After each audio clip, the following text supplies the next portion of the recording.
कहानी आज से 2200 साल 9 महीने पहले की कहानी है, जहाँ पर हमें एक लड़की को दिखाया जाता है जिसका नाम मेरी है। मेरी अपने खाने से पहले ईश्वर की प्रार्थना करती है और तभी वहाँ पर एक छोटा सा चूहा आता है जो उसका खाना चुराने की कोशिश करता है। मेरी बहुत ही दयालु होती है, वो उसे अपने खाने में से एक टुकड़ा दे देती है और तभी वहाँ पर एक तेज रोशनी आती है जो कि एक एंजल है। एंजल की आवाज़ मेरी को बताती है कि बहुत जल्दी तुम्हारे घर में एक बहुत ही दिव्यमान बच्चा पैदा होगा जिसका नाम होगा मिसाया। तुम्हें उसकी रक्षा करनी होगी। मैरी कहती है कि ठीक है, मैं ऐसा ही करूंगी। और इसके बाद वो रोशनी खिड़की से जाकर सीधा आसमान में एक स्टार बनकर चमकने लगती है। ये स्टार आसमान में सबसे तेज चमक रहा होता है जिसे देखकर सभी जानवर हैरान होते हैं।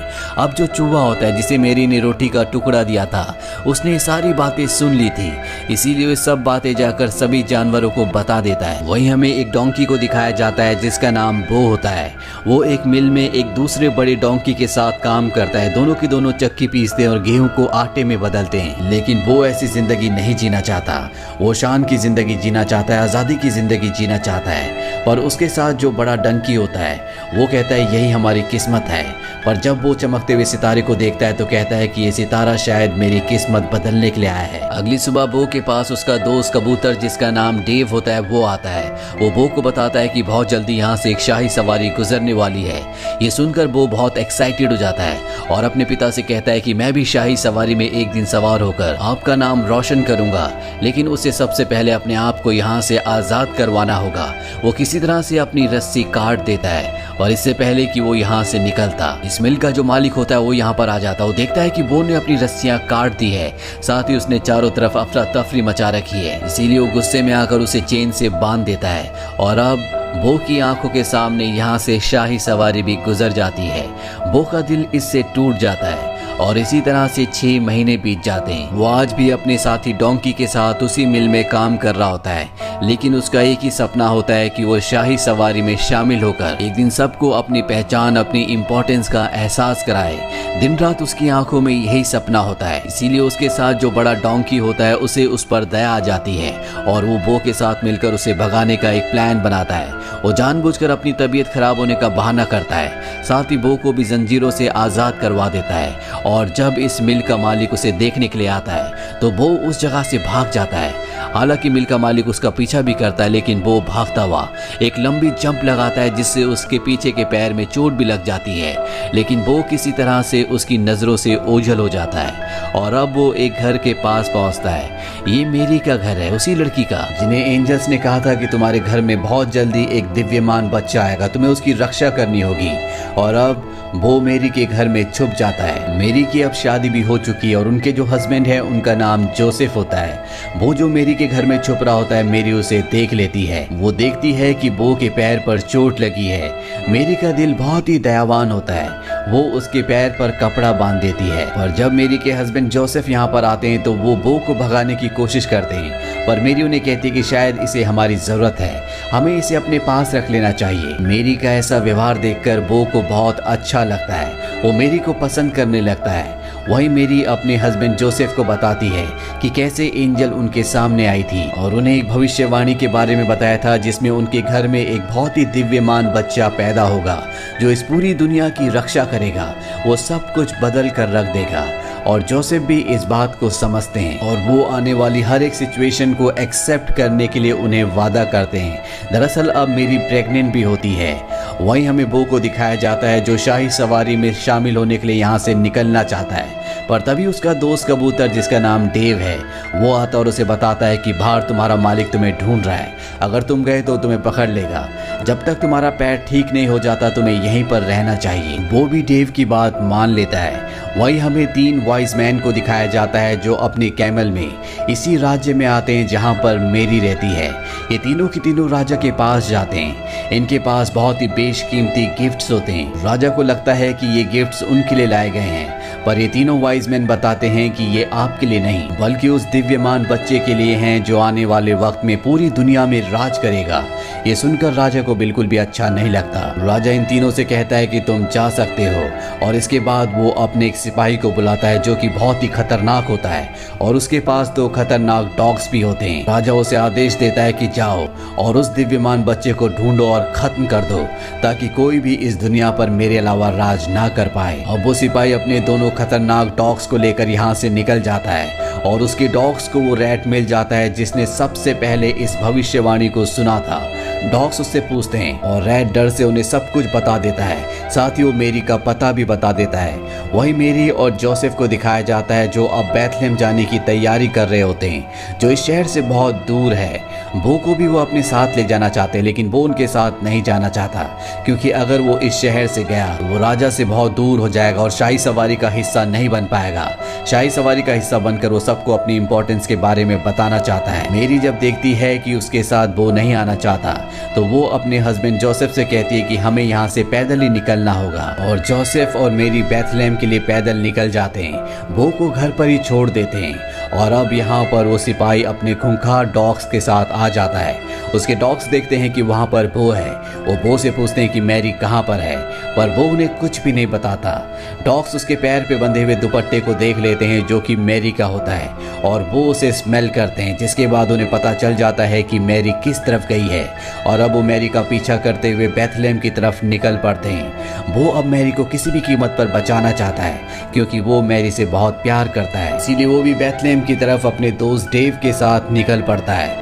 डेव उसे एक शॉर्टकट रास्ता बताता है जो कि बहुत ही खतरनाक होता है। यहाँ पर बड़ी बड़ी चट्टानें और पहाड़ियाँ होती है, पर वो मैरी की जान बचाने के लिए उस रास्ते से आगे बढ़ता है जहाँ पर उसे बहुत ही मुसीबतों का सामना करना पड़ता है। यहाँ पर उसकी मुलाकात एक शीप से भी होती है। वो बो से कहती है कि मैंने सुना है कि बहुत जल्दी एक दिव्यमान बच्चा पैदा होने वाला है। मैं उस आसमान में चमकते हुए तेज सितारे का पीछा कर रही हूँ, इसीलिए मैंने अपने झुंड को छोड़ दिया है। इसीलिए मैं भी अब बैथलेम की तरफ जाना चाहती हूँ जहाँ पर मैरी और उनके हस्बैंड जोसेफ गए हैं और अब ये सब के सब उस तरफ बढ़ने लगते हैं। यहाँ पर वो शिकारी भी अपने खतरनाक डॉग्स के साथ पहुँच चुका होता है, पर इससे पहले कि ये मेरी तक पहुँचते वहाँ पर वो और उसके साथी पहुँच जाते हैं। इसीलिए वो उस सिपाही और उसके खतरनाक डॉग्स से मेरी को बचाने के लिए वहीं पास ही में हो रहे एक मेले में ले जाते हैं। पर अब यहाँ पर वो सिपाही यानी कि हंटर भी पहुँच चुका है जो मेरी को देख लेता है, इसीलिए वो अपने डॉग्स को बांधकर अब मेरी को मारने के लिए आगे बढ़ता है। वो उस सिपाही को देख लेता है, इसीलिए वो जानबूझकर कार्ट के पहियों से पत्थर हटा देता है जिससे कार्ट नीचे की तरफ लुढ़कना शुरू हो जाता है। कार्ट कई चीजों से टकराता है जिससे टूट फूट होना शुरू हो जाती है और लकड़ी का एक बहुत बड़ा स्टॉल उसी सिपाही से टकराता है जिससे वो मेरी को मारने से पहले खुद कुएं में गिर जाता है। वो इसके बाद मेरी के कपड़े को खींचने लगता है। दरअसल वो उन्हें बताना चाहता है कि यहाँ पर खतरा है, सिपाही तुम्हें मारने के लिए आया था, लेकिन वो बोल नहीं सकता, इसीलिए मेरी उसकी बात नहीं समझ पाती। और अब ये सब के सब यहाँ से एक बार फिर से अपने सफर पर आगे निकल पड़ते हैं। वहीं राजमहल में हमें उन्हीं 3 वॉइस मैन को दिखाया जाता है जिन्हें राजा कहता है कि तुम अपने नए होने वाले राजा को ढूंढने के लिए जा सकते हो जिसके लिए तुम इतने सारे गिफ्ट्स लेकर आए हो। लेकिन इन 3 वॉइस मैन के जो ऊंट होते हैं इन्हें राजा के षड्यंत्र के बारे में सब कुछ पता होता है क्योंकि इन्होंने पहले राजा की बातें सुन ली थी। इन्हें पता है कि राजा उस दिव्यमान बच्चे को मारना चाहता है, इसीलिए राजा चाहता है कि ये तीनों वॉइस मैन उस बच्चे तक पहुंच जाए ताकि इसके आदमी वॉइस मैन का पीछा करें और उन्हें भी बच्चे की लोकेशन का पता चल जाए। और अब ये तीनों की तीनों मिलकर किसी भी कीमत पर मेरी और उसके होने वाले बच्चे को बचाना चाहते हैं। वहीं हमें मेरी, जोसेफ और बो और उसके साथियों को दिखाया जाता है। दरअसल मेले में जितना भी नुकसान हुआ होता है जोसेफ को लग रहा होता है कि ये सब बो की वजह से हुआ है, इसीलिए वो बो को डांट रहा होता है। साथ ही मेरी से कहता है कि सारा का सारा नुकसान बो ने किया है और अब मैं इसकी जिम्मेदारी नहीं ले सकता। बो को इस बात से बहुत बुरा लगता है और वो अपने साथी डेव के साथ यहाँ से निकल जाता है। हालांकि शिप उसे कहती है कि तुम्हें नहीं जाना चाहिए, पर वो उसकी बात नहीं मानता। दरअसल वो अब शाही सवारी तक पहुँचना चाहता है ताकि उसमें शामिल होकर वो अपना सपना पूरा कर सके और जल्दी उसे शाही सवारी मिल भी जाती है। और जब वो उस तरफ भागता है तो उसके पैर पर जो मेरी का कपड़ा होता है वो खुल जाता है, जिसके बाद बो को एहसास होता है कि मेरी एक रहमदिल इंसान है। उसने हमेशा उसकी मदद की, उससे प्यार किया और उसे उसका साथ नहीं छोड़ना चाहिए। इसीलिए एक बार फिर से वो मेरी की तरफ निकल पड़ता है। वहीं जोसेफ और मेरी को दिखाया जाता है जो आगे बढ़ रहे होते हैं और तभी बग्गी यानी कि कार टूट जाता है, जिससे जोसेफ को गुस्सा आता है और गुस्से में वो मेरी को डांट देता है। इस बात से मेरी को बहुत बुरा लगता है और अब जोसेफ के पास बो पहुंच जाता है। वो उसे धकेलना शुरू कर देता है ताकि वो मेरी के पास जाए और उसे माफ़ी मांगे, और जोसेफ भी ऐसे करते हैं। और इसके बाद वो अपनी पीठ पर मेरी को बिठाकर आगे का सफ़र तय करता है और बहुत जल्दी ये सब के सब बेथलेहम शहर में पहुंच जाते हैं। यहाँ पहुंचने के बाद जोसेफ रात गुजारने के लिए कोई जगह ढूंढ रहे होते हैं और तभी बो के पास एक आदमी आता है और ये वही आदमी है जो उसका पुराना मालिक है। वो बो को पकड़ लेता है और एक दूसरी जगह ले जाता है जहाँ पर और भी जानवर होते हैं। यहाँ पर वो बो को बांध देता है और अब यहाँ पर जो घोड़ा और गोट होते हैं वो बो को बताते हैं कि हमारे मैंगर उसे कहा जाता है जहाँ पर जानवरों का खाना रखा जाता है। पिछले 9 महीनों से आसमान में चमकने वाले उस तेज तारे की रोशनी इसी मैंगर के ऊपर पड़ रही होती है, और जब बो को ये पता चलता है तो वो समझ जाता है कि वो दिव्यमान बच्चा जो पैदा होने वाला है वो इसी मैंगर में इसी जगह पर होगा। वो हॉर्स और गोट से कहता है कि तुम मेरी यहाँ से निकलने में मदद करो।